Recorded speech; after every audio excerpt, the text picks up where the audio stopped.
alguma blasfêmia contra Jesus.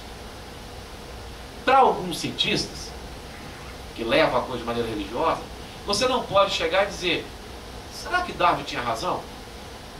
Você não pode dizer isso. Que é a mesma coisa, porque tem uma relação religiosa. Aí o que aconteceu? Uma publicação aqui, eu peguei um artigo lá, tá, mas eu tenho publicações, eu tenho livro publicado, tem artigo publicado fora sobre isso. Tá? A pessoa ignorou o meu trabalho e simplesmente disse que eu acredito que é possível questionar a ciência com argumentos filosóficos e sociológicos. Exatamente o que eu estou criticando aqui, exatamente o que meus outros inscritos criticam. Exatamente o que meus 15 anos de trabalho com isso criticam. Mas eu estou criticando isso, eu não concordo com isso.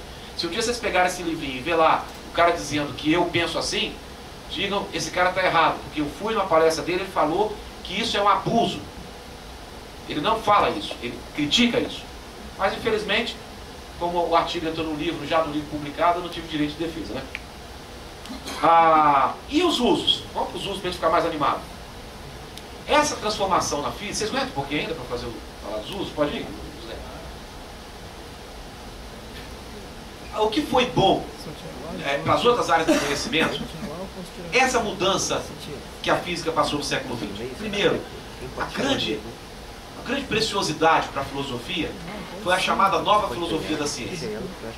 A filosofia da ciência que substituiu a filosofia positivista da ciência. Essa nova filosofia da ciência passou a tentar entender a ciência. Um filósofo e químico, conhecido mais como filósofo, também poeta, mas é conhecido bem na filosofia, filósofo da ciência, o Gaston Bachelard, ele disse no início do século XX, ele disse o seguinte: a ciência não tem a filosofia que merece. E a filosofia da ciência era uma filosofia empirista, positivista, que colocava a ciência dentro de certas amarras, e ele dizia: a ciência é muito mais do que isso. Como saber que a ciência é mais do que isso? Vamos estudar a história da ciência. Ao invés de ficar de fora dizendo o que a ciência deve ser, vamos estudar o que a ciência de fato foi. E aí, esse mergulho na historiografia da ciência, ele trouxe um monte de coisa. Primeiro, a destruição da imagem da ciência como saber exato e independente das outras áreas do conhecimento humano. Viu-se que a ciência não é saber exato, é um saber útil, extraordinário, nos traz compreensão, nos traz capacidade de entender o universo, dá inteligibilidade ao universo, mas ele é também especulativo, conjectural e depende de outros campos do conhecimento para avançar. Você não faz física se não tem uma compreensão que está além da física, uma compreensão metafísica do universo. O Galileu não descobriu na natureza que ela fala matematicamente. Ele pressupôs e depois foi perguntar. Primeiro você supõe: que língua esse cara fala? É essa? Então eu vou falar nessa língua. Se ele responder, falar: acertei, mas é uma pressuposição. Aprende a língua dele e depois fala. Galileu, por ser platônico, no período em que o platonismo estava de moda, Platão era defensor da explicação matemática das coisas. Tinha na porta da academia de Platão: não entre quem não for geômetra. Geometria e matemática eram sinônimos, não tinha essa divisão. Então a compreensão da ciência como coisa não exata. Como coisa não exata. A ciência tem tudo isso, mas não é exata. Ela tem especulação, tem teoria, tem coisa não provada. Acho que eu cortei alguma parte do meu pensamento, depois do filme eu vou ver, mas eu comecei e não terminei. A outra coisa, a reconsideração do papel da teoria com relação à experiência. Aquele ideal de ciência puramente empírica, ele foi jogado por terra, porque viu que era uma coisa que só vivia no mito. Nem na história da ciência ela existiu. Aquela da ciência é só empírica. A parte teórica é dispensável. A teoria é um mero registro da experiência. O cientista, quando pesquisa, ele só vai ali, ele faz experiência e tudo é provado. Essa ideia acabou. Foi por causa dessa nova filosofia da ciência. E a nova historiografia da ciência. Eu vou ler aqui uma coisa do Torricelli, que é engraçada. Que ele falava, ele, Galileu, não se preocupava com experiência. Quando se começou a fazer uma nova filosofia, uma nova historiografia da ciência, se descobriu que essa coisa da experiência, da ciência puramente experimental é um mito. Olha o que Torricelli fala: eu finjo ou suponho que algum corpo se mova para cima e para baixo, segundo a conhecida proporção, e horizontalmente com movimento igual. Quando isso acontece, eu digo que se seguirá tudo o que disse Galileu e eu também.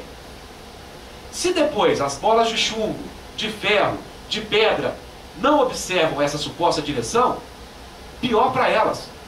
Diremos que não falamos delas.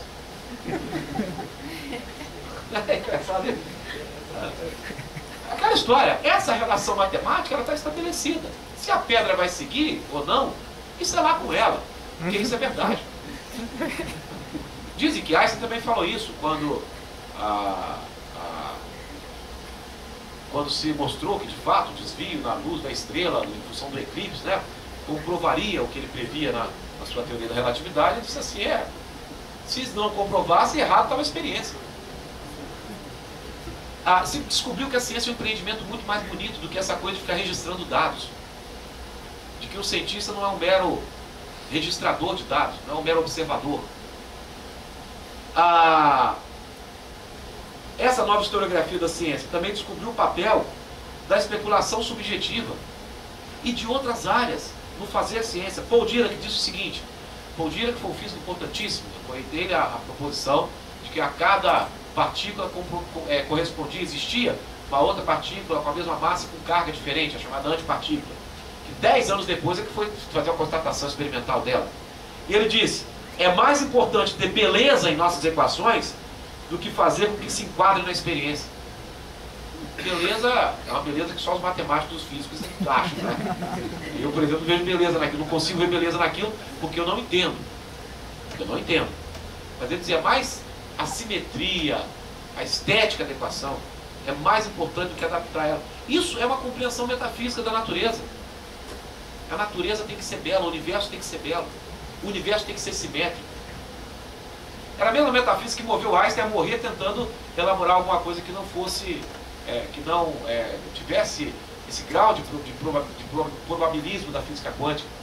Ele morreu porque ele falou, não pode, o universo não pode ser probabilístico. Não pode ser um jogo de dados, né? Bom, e a principal uso, a principal vantagem disso é a oportunidade que se deu. Aqui eu vou explicar um pouquinho mais. Como eu disse, a física, da maneira como era, ela ajudou a constituir a forma moderna de se ver o mundo. Ela ajudou a constituir a modernidade como um paradigma cultural, com a maneira de ver e agir no universo. A destruição dessa visão dá a oportunidade, e a criação de uma nova, evidentemente, dá a oportunidade também de se reconstruir a visão de universo e da nossa relação com esse universo. A nossa visão de sociedade também. Dá oportunidade para isso. Sabe por quê? Não é porque a física vai trazer uma nova visão. É porque quebrou-se o grilhão daquela ciência hard, que não tem especulação, é verdadeira, você não pode discutir. Agora se percebe que como o conhecimento e o próprio universo é uma totalidade, nós podemos compreender também a natureza e a nossa relação com ela, a nossa presença nela como uma totalidade. É isso que tem uma perspectiva holística. Esquece todo o significado esotérico que dá essa palavra. Holos quer dizer a totalidade, o todo, do grego. A visão holística do universo. Isso modifica a nossa relação. A compreensão dessa totalidade como algo imprevisível também gera um profundo respeito nosso com o universo. Tem coisa que eu não posso mexer porque eu não sei o que vai acontecer. E coisas que podem acontecer podem afetar a própria existência humana no planeta. A visão integradora, uma visão responsável do universo, dá margem para isso. Isso não é feito dizendo assim, como muitos fazem, a física provou, logo eu tenho que aceitar. Não, essa forma de conhecimento ela tem também que ser modificada. Ela tem que ser feita o seguinte, hoje o conhecimento é cada vez mais plural, multidisciplinar. O próprio conhecimento do mundo é uma totalidade composta de diversas partes. E hoje só a integração entre as diversas áreas do conhecimento, sem hierarquização de valor, é que pode nos trazer a verdadeira compreensão do universo. Nem a física sozinha, nem a química sozinha, nem a sociologia sozinha, nem a filosofia sozinha, nada. É uma visão integradora. Conhecimento é isso. Porque o ser humano é multifacetado.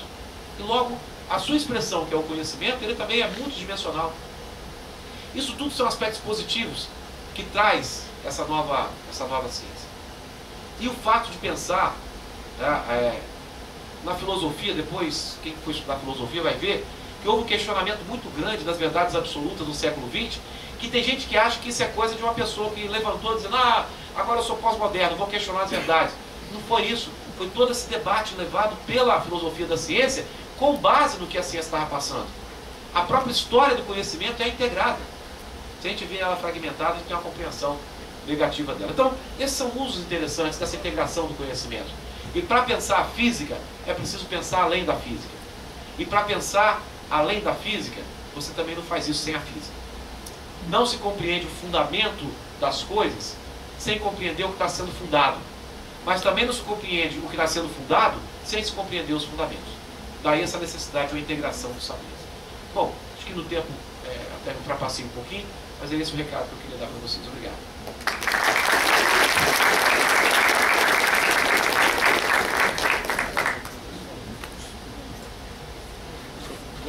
Vai lá.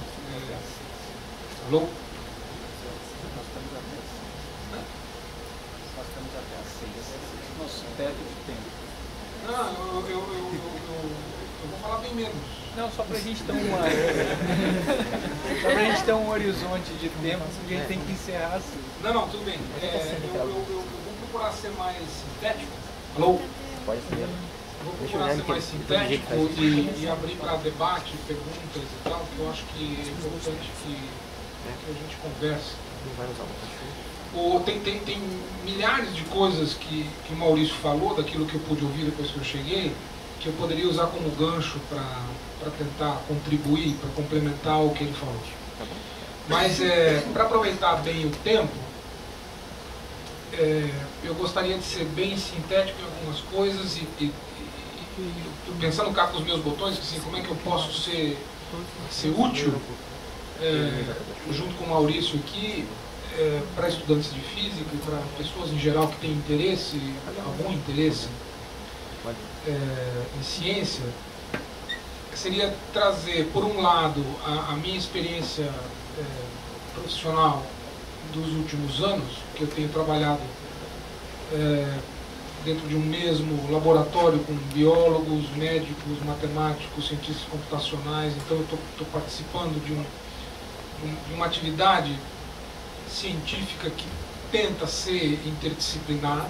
Então a gente está tentando colocar em prática aquilo que o Maurício tentou explicar para vocês, quer dizer, como é que a gente faz para juntar diferentes visões de um mesmo objeto de estudo e de uma maneira construtiva e positiva, de tal maneira que a gente consiga compreender o objeto de estudo da maneira mais ampla possível, desde a sua objetividade até possivelmente alguma transcendência. Mas eu gostaria também de fazer uma série de provocações, porque também o Maurício também comentou essa coisa de que a sociedade, de maneira geral, quando a gente olha a história, é muito importante que a gente estude a história, porque sem o conhecimento da história é muito difícil a gente ter consciência mais profunda de nós mesmos hoje e, consequentemente, a gente não consegue fazer nada no futuro. Então, quando a gente olha a história, a gente percebe que existem muitas tentativas de, assim, em vários períodos históricos diferentes, de fazer com que ou a ciência como um todo, ou a física particularmente, como o Maurício bem ressaltou, desempenhe o papel de chancela, de carimbo de cartório, no sentido de dizer, confere com a verdade.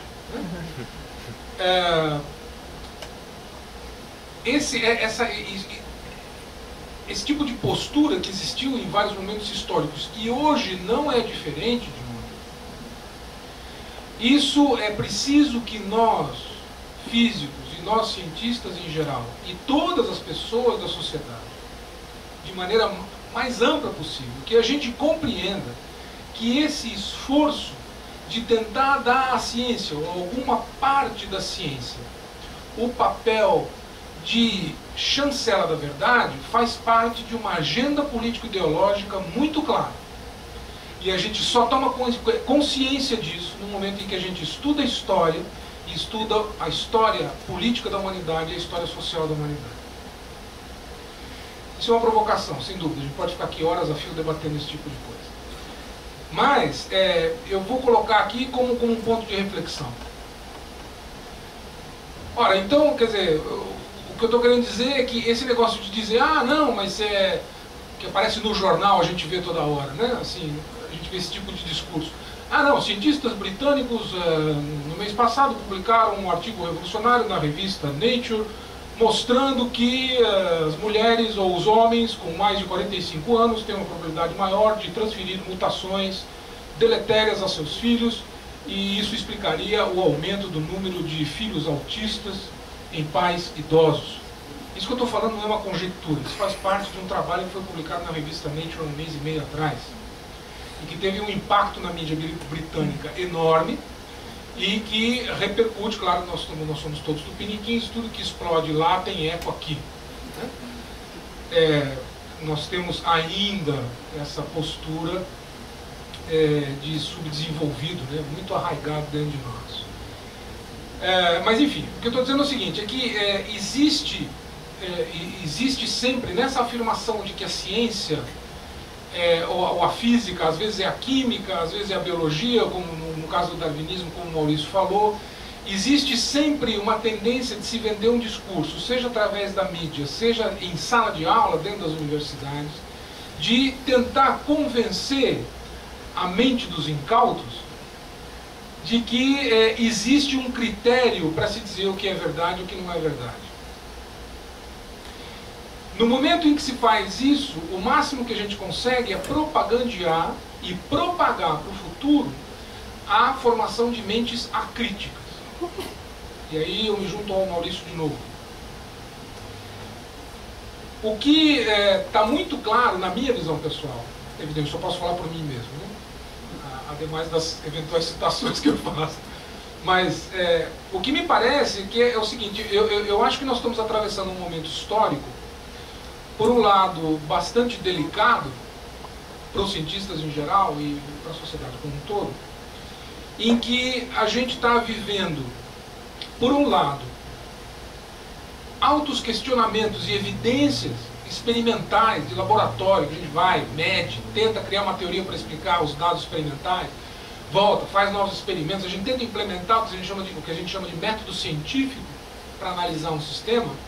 E mais a gente tem provas cabais de que, como se diz na gíria, o buraco é mais embaixo.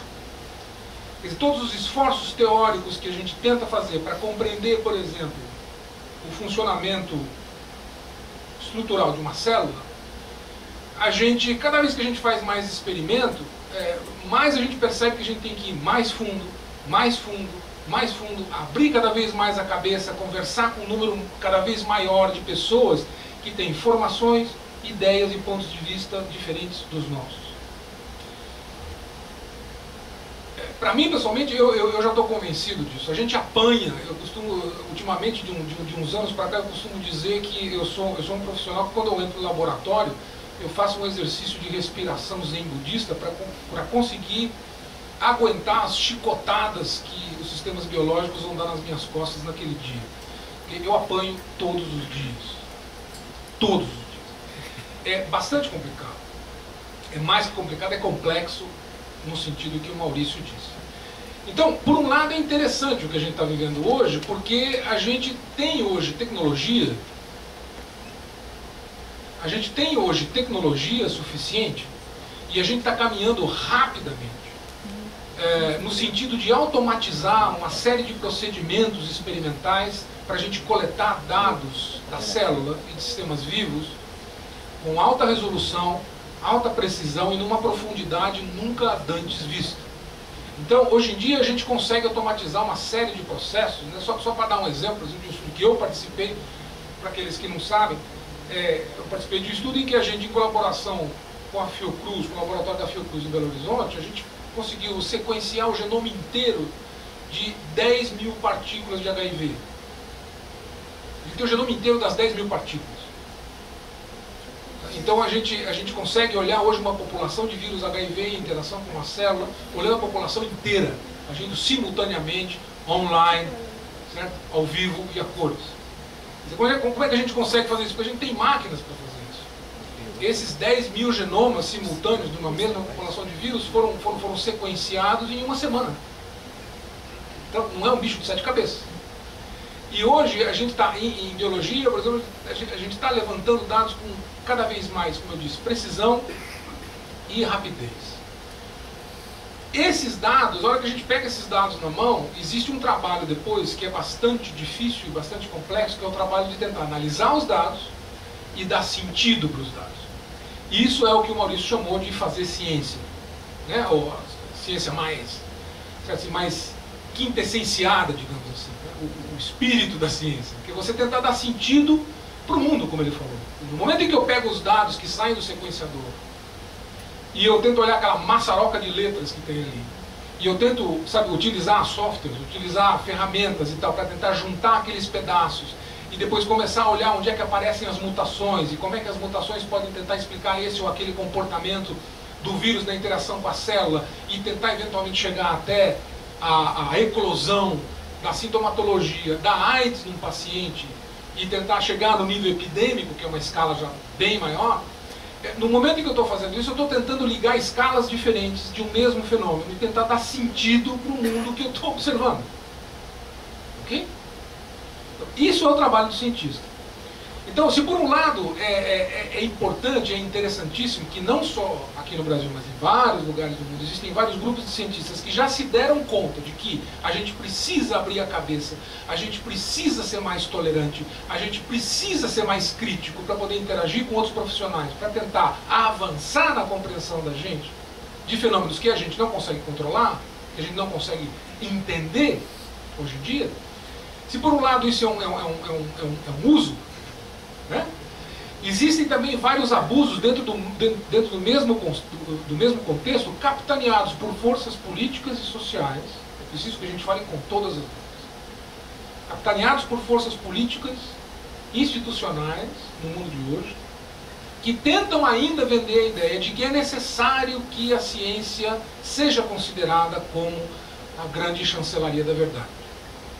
E isso cria uma série de embrólios, isso cria confusão, e isso tem criado coisas potencialmente danosas e complicadas.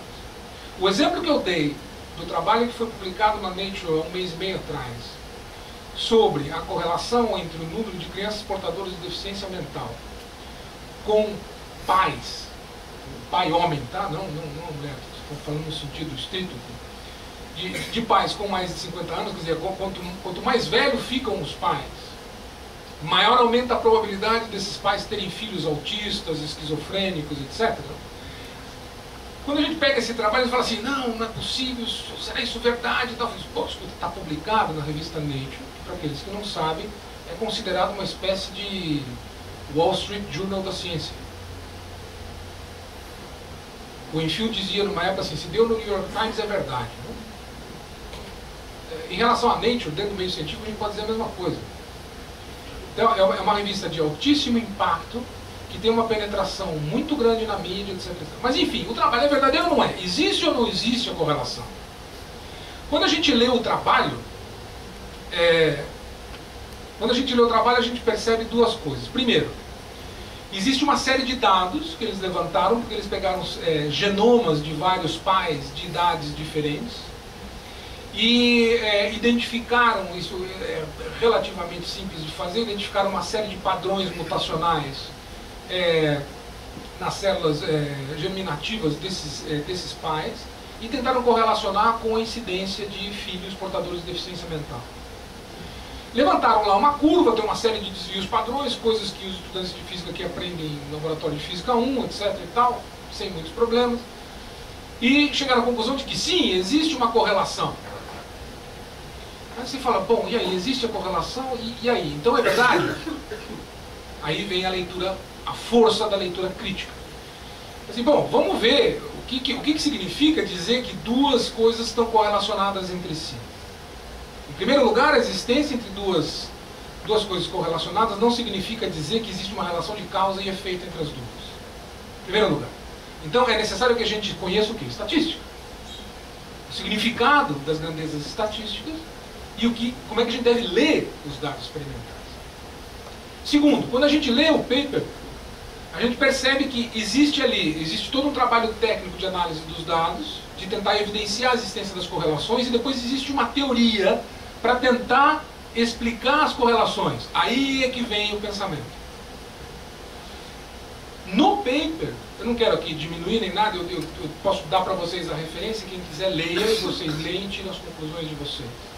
Na minha leitura, a explicação teórica que os autores colocam ali não tem absolutamente nada de novo além do que o Haldane utilizou como explicação para um fenômeno semelhante em 1930. Então, do ponto de vista teórico, do meu ponto de vista, não tem nada de novo ali. Indo mais para frente, quando a gente pega o corpo do paper e a gente começa a ler quem são os autores, né? Pensamento crítico. Mas, deixa eu ver isso aqui. Isso aqui é uma informação científica, né? Está publicada numa revista de relevo, conceituada e tal. Deixa eu ver quem são os autores. Você lê lá o nome dos autores, estão lá e tal. No final do paper, os autores, isso é comum na ciência, quando a gente escreve um trabalho, a gente declara no final do paper se a gente tem algum conflito de interesse comercial em relação àquelas descobertas que estão sendo reportadas no trabalho. Aí eles têm uma frase lacônica dizendo que alguns dos autores declaram ter conflito comercial, etc. E tal, não sei o quê. Aí você vai ver o que é o conflito comercial, quer dizer, ele tem interesse comercial. Ok? Quer dizer, o conhecimento que está sendo reportado naquele trabalho, ele faz parte provavelmente de alguma patente ou de algum conhecimento que ou está em vias de, ou já foi comercializado ou utilizado para algum produto comercial. Quando a gente vai ver de onde são os autores, a gente percebe que tem 3 autores que pertencem, eles declaram como endereço científico, endereço profissional, uma instituição privada que se chama DE Code, que é uma empresa na Islândia. E quando a gente vai ver o que é a empresa, a gente vê que é uma empresa que trabalha com técnicas bastante sofisticadas de congelamento de esperma. Ok?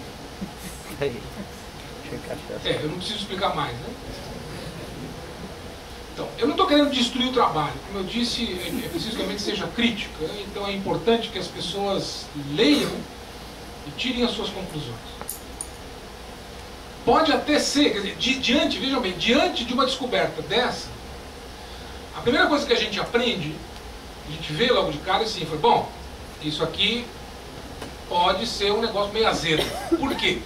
Simplesmente porque os caras podem estar usando, de alguma maneira, a chancela da revista Nature, que é uma das revistas mais respeitadas no mundo científico, para dizer, falar, olha, nós fizemos um estudo e é verdade, existe um fato natural, a natureza é assim, pais mais velhos têm uma probabilidade maior de terem filhos portadores de deficiência mental. Se a natureza é assim, então, meu filho, a empresa que eu tenho, ela trabalha em cima de um fato natural inquestionável. Significa que o valor da minha empresa é garantido pelas leis naturais.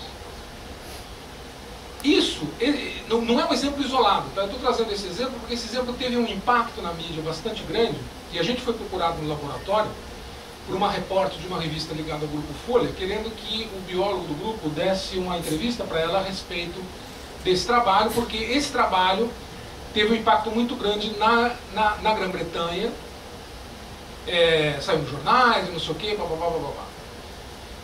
Nós também temos, por causa da nossa, infelizmente, pouca capacidade de leitura crítica da realidade, a gente também não percebe, por exemplo, que tem uma série de notícias científicas que são propagandeadas na Folha de São Paulo, no Estado de São Paulo, no Estado de Minas, no Globo, depois na BBC, na Newsweek, na CNN, no Le Monde, etc. Ou seja, na mídia, tem várias notícias científicas que são propagandeadas por jornalistas que filtram as notícias e que dão visibilidade para aquelas notícias que eles julgam, no parecer deles, ou através dos contatos e dos amigos que eles têm dentro dos laboratórios e dentro das universidades, para dizer, esse estudo aqui é importante, precisa ser propagandeado. Eu não estou querendo dizer que os jornalistas estão agindo de má fé, não é isso. O que eu quero dizer é o seguinte, da minha experiência pessoal, os jornalistas científicos, eles são também elementos dessa sopa em que a gente está dentro da ciência, dentro da sociedade, e eles auxiliam, alguns conscientemente, alguns inconscientemente, a propagandear certas agendas político-ideológicas que existem por aí, e alguns conscientemente, ou seja, o cara sabe que é agenda, o cara sabe que é assim, o nego vai lá e propagandeia assim mesmo e filtra o resto. Ou seja, eu só falo dos meus amigos, não falo dos meus inimigos. E alguns inconscientemente, né? Como eu vi uma vez um editor do Caderno Científico da Folha dizer no telefone que falou assim, não, mas escuta, mas todo mundo sabe que o Darwin está certo. Por que a gente vai ter que escrever uma matéria contestando as coisas que o Darwin fez? O cara é um jornalista, né? Então ele já tinha opinião formada e ele estava aceitando uma certa visão do problema. Mas enfim, jornalistas à parte são importantíssimos, porque eles fazem a cabeça das pessoas. Importantíssimo. Então o que a gente precisa fazer? Do lado da gente, a gente não vai conseguir destruir jornal, a não ser que a gente entre numa empreitada de montar aqui uma espécie de jihad anti-maus jornalistas e a gente comece a soltar bomba nas redações. Para a gente não entrar nessa furada, o que a gente tem que fazer, o que é? A gente tem que desenvolver o máximo possível o espírito crítico, leitura crítica da realidade, estudar filosofia, tem que estudar muita ciência, muita ciência. E como é que a gente pode criticar a ciência ou saber o que é bom, o que não é bom, o que é uso e o que é abuso, como disse o Maurício, se a gente não conhece ciência profundamente?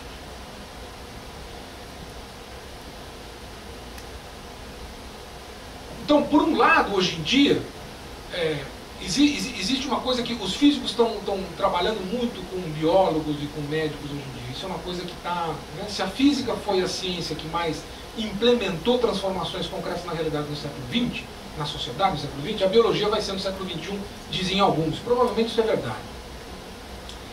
Nessa direção, a gente está vendo cada vez mais um número assim, crescente de equipes multidisciplinares trabalhando para entender a célula. No fundo é isso. Se a gente entender a célula, a gente vai dar um passo assim, gigantesco na compreensão mais profunda do que é a vida. E quando a gente diz o que é a vida, isso tem implicações profundas para cada um de nós no que diz respeito aos nossos questionamentos existenciais individuais e também do ponto de vista das nossas relações, consequentemente, da organização da sociedade e da organização político-ideológica que a gente quer imprimir à nossa sociedade. Porque quanto mais a gente se compreende por dentro, maior é o impacto na nossa compreensão de nós mesmos, consequentemente, a gente rediz ou revisita as nossas relações. Revisitando as nossas relações, a gente transforma a sociedade, sim. Então, se por um lado existem essas coisas positivas de que a gente está trabalhando junto, a gente está fazendo um esforço, né? No nosso grupo, por exemplo, a gente está tentando contratar a nossa talvez mais nova aquisição, seja o Maurício Abdala, a gente quer cooperar com ele, porque a gente precisa de um filósofo. Precisa de um filósofo. O filósofo não vai dizer para a gente o que a gente tem que estudar. Isso é muito difícil para ele. Mas o filósofo na interação com o físico, com o matemático, com o engenheiro, o médico, o biólogo, o filósofo ele tem a capacidade que nós não temos de tentar compreender sinteticamente o que está acontecendo numa certa área do conhecimento e ajudar a gente a elaborar hipóteses. Porque quando a gente se defronta com um fenômeno complicado, desconhecido, certo? Parece um minotauro, uma besta apocalíptica, um alien que está diante da gente, a gente, para tentar explicar aquele objeto estranho, a gente tem sim a capacidade, a técnica, o estudo, a universidade, os livros, etc, para elaborar 57.934 hipóteses diferentes a respeito do mesmo fenômeno. Essa capacidade nós temos. Mas aí a gente se encontra dentro de uma espécie de labirinto do Minotauro e a gente não sabe que direção tomar. Onde é que está a saída? Então, o filósofo, porque ele consegue, estudando, ele consegue enxergar sinteticamente o problema, ele pode ajudar muito a gente dizendo assim, olha, talvez esse caminho aqui seja melhor que aquele. Só essa frase pode economizar muitos milhões de reais, muito esforço, muito... Então é importante interagir com o filósofo também. Não é fácil trabalhar de maneira interdisciplinar, é muito difícil. É muito difícil. Precisa da tal humildade que o Maurício estava falando. Isso aí é essencial. Porque se a gente for excessivamente arrogante, vocês vão me permitir ser um pouco arrogante, mas se a gente for excessivamente arrogante, a gente trava a possibilidade de comunicação. Percebe? A gente não conversa. Se eu acho que eu tenho a verdade na mão, para que eu vou ouvir o outro? Esse é o arrogante. Então, o trabalho de produção científica interdisciplinar exige um esforço cotidiano, e por isso precisa de humildade, porque a gente precisa todo dia refazer uma série de hipóteses de trabalho e tal, no sentido de tentar entender como é que o outro pensa. Quer dizer, o físico precisa se esforçar no sentido de entender como é que o biólogo enxerga a célula. E o biólogo tem que fazer o mesmo esforço, porque eu, como físico, por exemplo, quando eu olho uma célula, eu vejo um sistema que é mais ou menos assim. Olha, é um sistema absolutamente heterodoxo, de acordo com todos os padrões de sistemas físicos que eu já estudei na universidade. Por quê? Porque é um sistema assim, sei lá, vamos pegar uma bactéria que é bastante simples, entre aspas, em relação ao organismo eucarioto. Você pega uma bactéria, você vai ver lá, bom, quantas proteínas diferentes uma Escherichia coli produz, espécies de proteínas diferentes. Da ordem de 6.000 tipos de proteínas diferentes. Muito bem, é bastante, parece bastante. E quantas moléculas de cada uma dessas 6.000 proteínas existe dentro de uma célula de Escherichia coli? Tipicamente existe umas 800 moléculas, 1.000 moléculas, mais ou menos. Para um físico, um sistema que tem 1.000 moléculas é uma coisa que o físico chamaria de quase vácuo. É um quase nada. Para o engenheiro, 1.000 moléculas nem existe. Para o engenheiro, 1.000 é igual a zero. Aí você fala assim, bom, então como é que é o negócio? Como é que a célula consegue funcionar com tão pouca molécula? Ela consegue, isso é um fato, ninguém vai discutir. Então nós estamos diante de um problema bastante complicado, e que quando eu, como físico, olho a célula, eu vou olhar como um sistema formado, entendeu, por poucas moléculas de cada espécie molecular, que interagem entre si com uma eficiência absurdamente alta, e eu preciso tentar entender essa eficiência. Só que o biólogo não olha dessa maneira. Mas ele precisa se beneficiar do meu olhar, e eu preciso me beneficiar do olhar dele. Se não houver essa comunicação, nós seremos no mesmo laboratório 2 indivíduos pensando cada um no seu problema. Então essa interação é fundamental. Então esse é o lado positivo dessa história toda. O lado negativo é, por exemplo, essa história que eu estava dizendo, da chancela da ciência, que ainda existe esse esforço. Para concluir, que eu quero que a gente converse um pouco, eu trouxe aqui um paper mostrando mais ou menos que tipo de mundo, que tipo de situação, momento histórico que nós estamos vivendo. A minha contribuição maior talvez seja exatamente nessa coisa entre a física e a biologia, porque é exatamente aí que a porca começa a torcer o rabo, porque os físicos, que sempre tiveram essa autoridade que o Maurício estava dizendo, e sempre foram utilizados como os grão-mestres, né, os grandes sacerdotes da verdade, aqueles que dão a chancela, aqueles que... Na medicina, o análogo do físico é o cirurgião, para aqueles aqui que são médicos, sabem, vão entender o que eu estou dizendo. Mas tem acontecido um fenômeno cada vez mais importante, que dá a ideia para a gente grave, de que a situação que a gente está vivendo é uma situação, são tempos bastante bicudos, em que a gente precisa começar a desconfiar muito do que é feito em ciência. E eu vou dar um exemplo aqui, eu não estou falando de qualquer atividade científica, estou falando especificamente da área biomédica, da área médica e dessa coisa entre a física e a biologia, e esse é o abuso que está acontecendo, porque está se propagandeando muito trabalho falso, muita fraude e muito lixo científico, publicado em revistas importantes. Okay?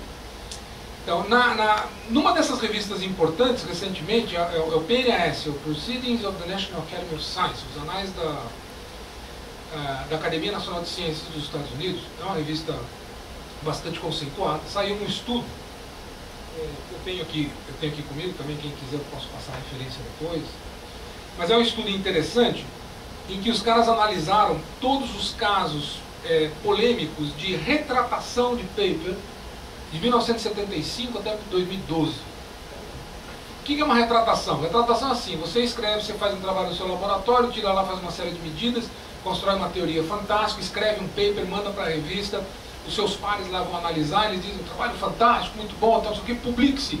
Publica o trabalho, mas você sacaneou no seu laboratório, você, entendeu? Você escreveu o número errado, você mentiu, omitiu o dado que não era para omitir, enfiou lá, trapaceou. Então o trabalho é falso, é uma fraude. Okay? Aí alguém lá em algum outro lugar suspeita que você cometeu uma fraude, então ele inicia uma verificação, ele pode solicitar à revista, né, mostrando que existem indícios de que houve fraude, pode-se instaurar um processo para averiguação da fraude, a fraude pode ser comprovada, em se comprovando a fraude, a revista tem que botar um carimbo assim, em cima do paper, tal, né, assim, retratado. E tem que se publicar uma retratação dos autores. Os autores são obrigados a publicar uma retratação na revista, dizendo, olha, tá, aqui houve um erro, ali não sei o quê, tem que dar uma explicação para a comunidade. Então existe esse processo. Tá? E aí esses caras olharam todos os processos de retratação de 1975 até 2012 na área biomédica e médica. Okay? E eles encontraram 2.047 retratações entre fraudes, plágios, cópias, duplicação de trabalhos e suspeita de fraude. E alguns resultados são impressionantes, porque todas essas 2.047 aqui, dessas 2.047, tem alguns indícios interessantes. A maioria delas estão muito concentradas de 2006 para cá. 2006 e 2007 para cá. Alarmantemente, mais de 60% de todos esses processos, desses 2.047 processos, são fraudes. Não são plágios, nem erros, nem cópias. Né? Tipo, o nego vai na internet e faz que nem faz o estudante secundário. Né? Se eu pedir um trabalho de religião, ele vai lá, cut and paste. Não é isso. 60% desses 2.047 processos são fraudes. Ele fraudou da... Isso é só área biomédica. Né? E eu estou falando da coisa, da ciência que começa a mexer com a vida. Lembra que eu falei no início? Hoje a gente tem técnicas muito sofisticadas que estão permitindo a gente compreender cada vez mais o que é a vida. Nós estamos caminhando nessa direção. E aí quando a gente começa a caminhar nessa direção, a gente começa a bater numa série de interesses econômicos, políticos, etc. Que tem a ver o quê? Tem a ver com saúde. Okay? Isso aí é uma mina de dinheiro. Uma mina quase infinita de dinheiro. Agricultura, outra mina infinita de dinheiro. Alimentação e assim vai, tá certo? Então, nesse mundo que nós estamos vivendo. Estou colocando isso aqui como um dado para vocês refletirem que a atividade do cientista, se ela não for crítica, a gente pode contribuir para reproduzir esse tipo de coisa. Então, o que eu só queria ressaltar, só para concluir, é que de todas essas fraudes que tem aqui, se a gente olhar, as fraudes todas, elas estão concentradas nos países do primeiro mundo. Estados Unidos, Alemanha, França, Japão. E uma pequena parte na China.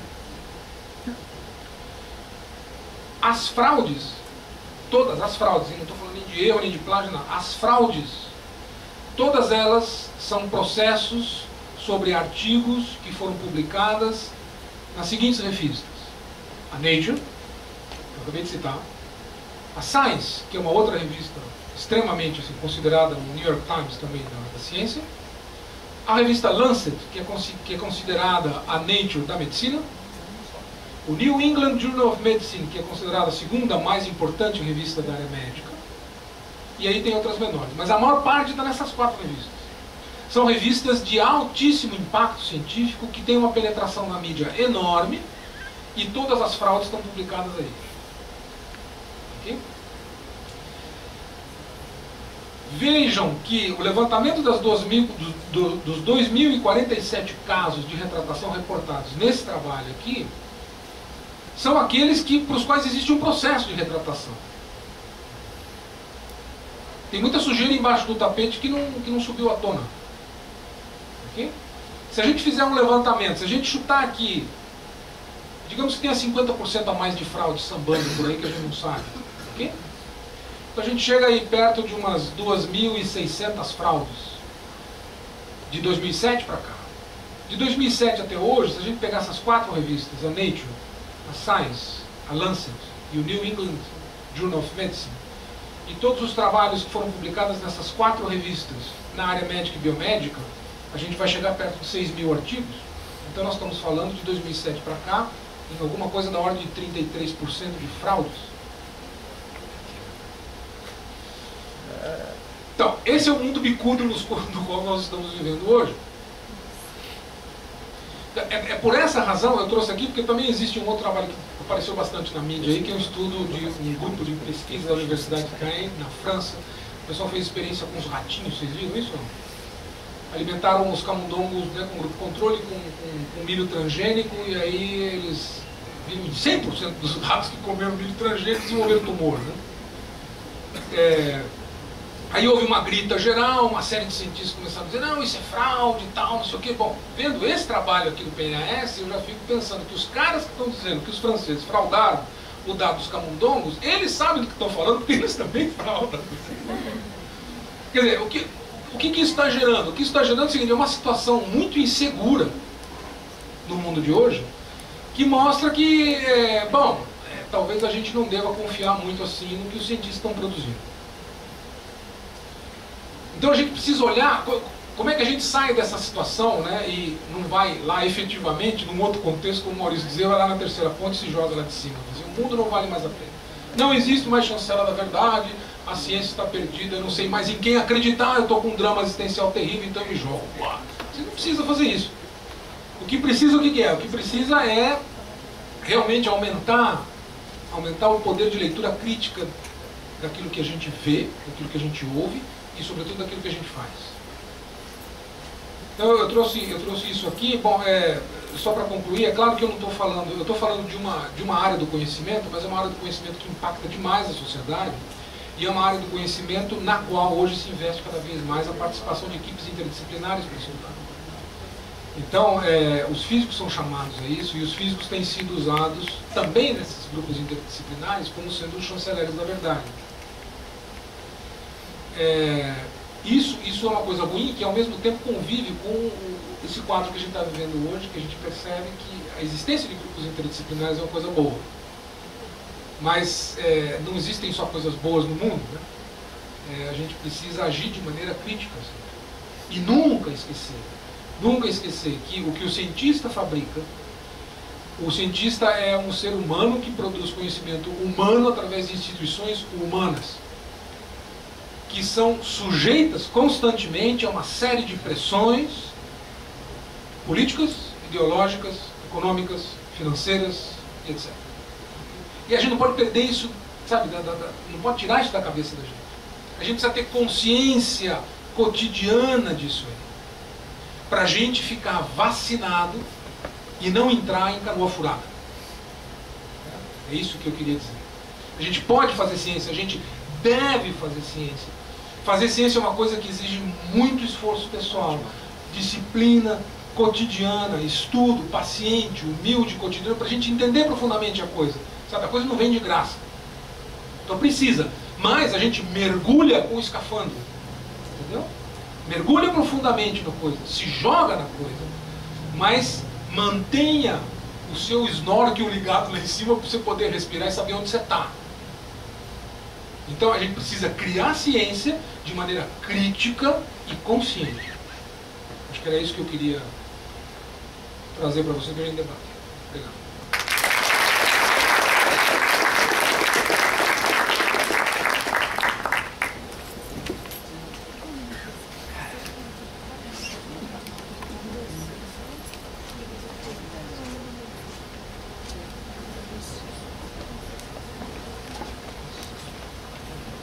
Bom, agradecer a chegada do professor Bosco, né, mesmo que com atraso, fez todo o esforço para estar aqui hoje para agraciar esse debate, né, e agora vamos abrir para vocês para perguntas aí para os debatedores.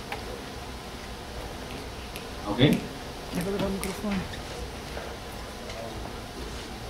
A gente vai tentar fazer uma ordem aqui, a pedir que o pessoal vá levantando o braço. Olá, boa tarde. Meu nome é Diego Lerino, sou estudante do Universidade do Espírito Santo, pós-graduação em Educação Física. Gostaria de saber da mesa, se tiver interesse, duas perguntas. Primeiro, quais são os limites, lógico, do ponto de vista de vocês, quais são os limites da ciência? O que vocês veem como uma limitação da ciência? E, em segundo lugar, gostaria de perguntar também, na visão de um filósofo português, o Antônio Sousa Santos, que ele fala, uma emergência de um novo paradigma, uma leitura cuniana dele, de paradigmas de ciência e a prática da ciência normal.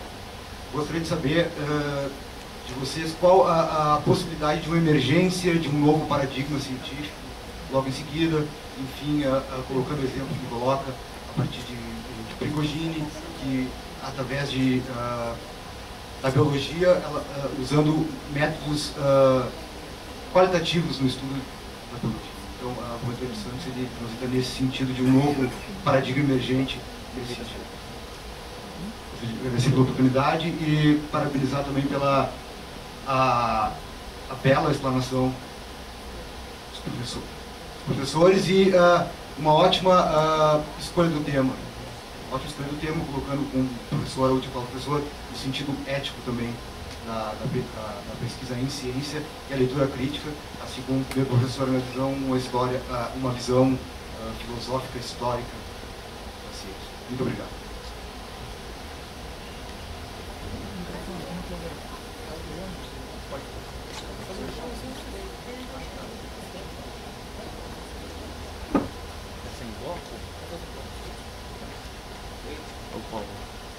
Estão sugerindo para fazer algumas perguntas, eles respondem em bloco, porque talvez tenha muita gente e não dá tempo. Quem é o próximo que está?